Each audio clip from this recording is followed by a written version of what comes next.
aktres na si Sunshine Cruz, nakitang kasama ang negosyanteng si Atong Ang sa isang event.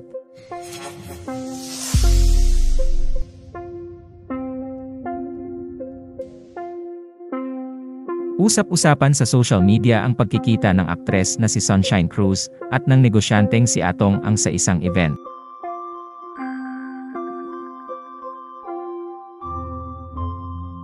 Sa litratong ipinost ng PinoyTrend.net, si Sunshine ay makikitang naglalakad kasama si Atong Ang sa isang event na inorganisa ng negosyante. Pero ayon sa source ng PinoyTrend.net na malapit kay Atong Ang, wala umanong special relationship silang dalawa ni Sunshine.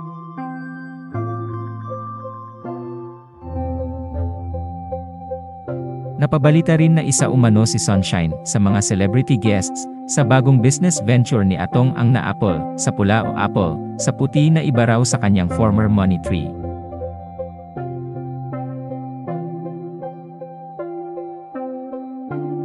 Ayon din sa ulat ng PinoyTrend.net, ang Apple sa pula o Apple sa puti ay isang laro kung saan huhulaan lang ng player kung anong kulay ang lalabas upang manalo ng mga papremyo.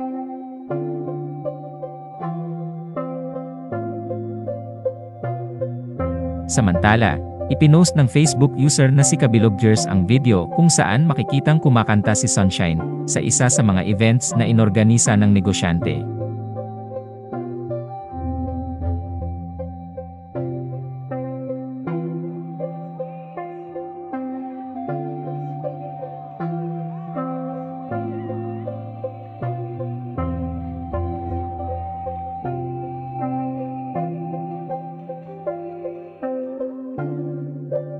Sa ngayon ay wala pang direktang reaksyon ang aktres na si Sunshine Cruz at ang negosyanteng si Atong Ang tungkol sa nasabing rumors.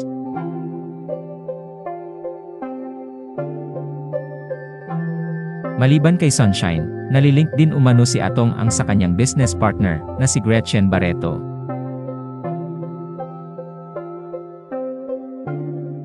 Pero itinanggi ni Gretchen Barreto at Atong Ang na sila'y in a romantic relationship.